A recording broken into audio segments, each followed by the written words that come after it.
Cuckoo, the Crazy Crow. Once upon a tickly squiggly morning, a little boy named Max was brushing his teeth with extra bubbled toothpaste when he heard a caw-caw-doodle zoom. Max blinked. That was not a chicken, and definitely not his baby sister trying to sing again. He tiptoed to the bedroom window and boom, a black feathery thing bounced right up into his face. "Hello," said the thing, doing a backflip. "Are you Max?" Max nodded very slowly. The thing landed with a splat on the windowsill, wings flapping like pancakes in a blender. "I'm Cuckoo the Crow, the jumpiest, flappiest, zippiest crow. This side of the clothesline." Then Cuckoo bounced off the curtain rod, spun in the air, and did 3 loop-de-loops before landing in Max's laundry basket with a poop. Are you okay?" asked Max. "Never better," Cuckoo shouted from under a pair of superhero undies. Then he popped up and said, "I brought you a message, a mission, a Tweety, important one." Max was very curious now. Cuckoo pulled a tiny piece of paper out from under his wing and unrolled it with his beak. It said in scratchy handwriting, "Dear Max, please help me close the house. Love, Mama Crow." Max blinked again. Close the house. Yes. Cuckoo leaped. It's gonna rain soon, and Mama Crow can't close all the twig windows and grass curtains and leaf doors by herself. She's just one Mama Crow with 2 little eggs, 1 missing sock, and no time for Tuesday.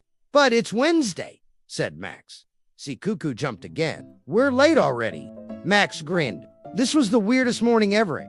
He loved it. So Max put on his rain boots, grabbed an umbrella, and followed Cuckoo, who zigzagged through the sky like a popcorn kernel having a dance party. Finally, they landed at a wobbly little nest house high in the tree behind Max's backyard, and oh no, it was a mess. The wind was starting to blow. The front leaf door kept swinging open and slamming shut with a and Mama Crow looked very tired. "Oh dear me," she said. "Cuckoo, did you really bring help?" Cuckoo jumped up and down and bonked into a pet. "Yep, this is Max. He's got opposable thumbs and he's not afraid of tape." Mama Crow blinked. "That's exactly what we need." So Max got to work. He tied the twig window shut with he used some sticky jam from his pocket to keep the grass curtains from flying away. He even gave Mama Crow his handkerchief so her eggs could stay warm and cozy. Meanwhile, Cuckoo helped him. Kind of. He jumped on the roof to test the He rolled acorns into a pile that didn't do anything. He made a dance called the Feather Wiggle Wiggle Hop Hop. But every time he fell, or got tangled, or bonked his beak, Max just laughed and helped him up. Because even the silliest crows need a little help. To finally, the nest house was all snuggled in. The wind blew harder, but everything stayed closed, cozy, and calm. Mama Crow sighed happily. "Thank you, Max," she said, giving him a big dry nut.